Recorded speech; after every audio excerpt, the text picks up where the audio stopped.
Man, what a game, what a game, what a game. Kawhi Leonard hits the game winner over Jared Allen. Yes, he didn't call bank, but it finally went in for Kawhi Leonard at a late game execution point. And man, what did the Raptors need it? Raptors win 127-125 over the Brooklyn Nets. And that was as back and forth as a game as it gets. Both teams going back and forth, tie game after tie game. Each player made a shot. Danny Green hits a 3 to counter D'Angelo Russell's 3. Joe Harris does not make the open mid-range jumper to give the Nets the lead. Kawhi comes down and hits it. D'Angelo Russell misses the game-tying or game-winning 3 at this point. The Raptors escape with the win. Tons of things to dissect in this game. Raptors started off real slow against the Brooklyn Nets. Only 21 points in that first quarter. But they picked it up in the second quarter and did not score less than 35 points in the next 3 quarters, as the Raptors picked up the offense and just outscored the Brooklyn Nets at the end of the game. But the Raptors allowed Joe Harris to go off in that first half. Joe Harris dropped 5 threes in that first quarter and ended up with 22 points in the first half alone. But the coaching staff and the players made the adjustments in the halftime, and Joe Harris only scored 2 more points for the rest of the game as the Raptors locked in on Joe Harris. Meanwhile, D'Angelo Russell, who was quiet in the first half, picked up the pace, and he dropped 28 points, 14 assists, and 7 rebounds in this game, really putting up all-star numbers after getting his first all-star selection. But the Raptors still held him off. No Spencer Dinwiddie for the Brooklyn Nets. But the Raptors are without Van Vliet for at least 3 weeks with that thumb injury. So both teams are a little decimated on their bench. But the Raptors bench really boosted the team in this game. Patrick McCaw and Marc Gasol provided huge points off the bench for the Raptors, as Marc Gasol had a whole highlight package of his moves with the running jump hooks, with the finger rolls, with the passing, with the no-look dimes, and the blocking and the defense that he provided. Man, Marc Gasol was all over the court.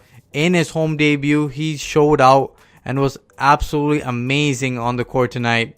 And honestly, it makes it look like Serge Ibaka may not be the starter, but Marc Gasol provides such a huge bench boost that I think he'll stay on the bench. Serge Ibaka had a solid third quarter. He just caught fire from that mid-range, knocking down shot after shot after shot.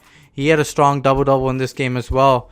The Raptors' 2-center lineup is really working, just like it used to be when JV was there. And the Raptors used that to their advantage against the Brooklyn Nets, who had to play Ed Davis at times, who's not really an offensive option, which really limited them on the offensive end. But Marc Gasol could not be stopped anyway, as the Raptors took advantage of that. After a poor showing by both Siakam and Kawhi Leonard, both guys responded big time. Kawhi had 30 points tonight, was looking to be more aggressive, didn't shoot the ball well in that first quarter, but did not let them affect him as he continued throughout the game and scored.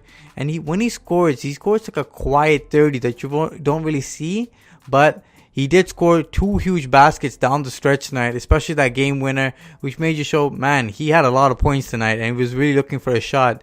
Siakam struggled a couple bit, picked up a technical here and there, but honestly, his offensive game is growing. His passing is on point. He just needs to develop a little bit of a mid-range shot, and then he should be good to go as his game opens up even more. OG responded big time, got 2 big steals and 2 big layups.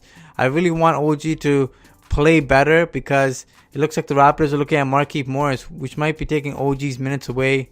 With Van Vliet out, the Raptors played a shorter, tighter rotation with a 9 guys, but Patrick McCaw picked up the pace. He hit some threes. He handled the basketball well.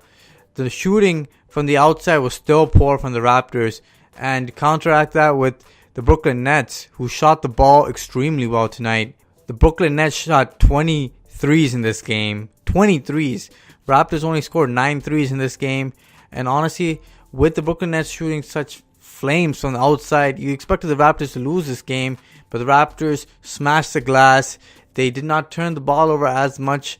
And honestly, just grinded it out on defense, which was huge for the Raptors. I got to give it up to Nick Nurse, who did not call a timeout in that last play to get Kawhi Leonard the game-winning shot, because you want the defense to be on their heels, not knowing what's coming at them. And the Brooklyn Nets stayed in zone for that possession, so Kawhi Leonard was just walking along in space, allowing himself to get to his elbow spot where he's more consistent hitting his jumper.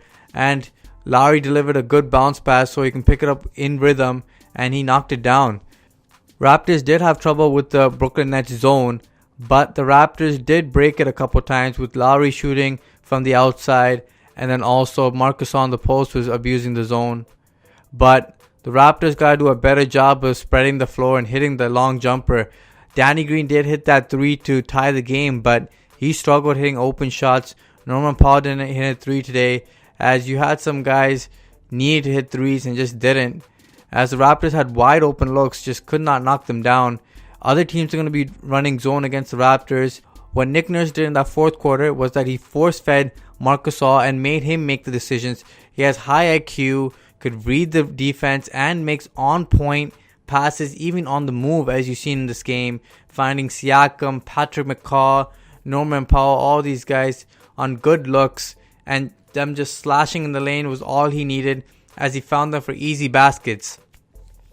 Honestly, Marc Gasol had 16 points, 78% field goal, was absolutely fantastic defensively and offensively, was really solid, and the Raptors definitely needed that in their second bench lineup, which isn't the greatest right now since the chemistry isn't there, but the Raptors got the job done. Honestly, just keep picking it up, pick up that momentum until the next game, guys. Peace. Make sure you guys like, share, and subscribe to the Raptors Wrap Up. Smash that like button, guys. Until next time. Deuces.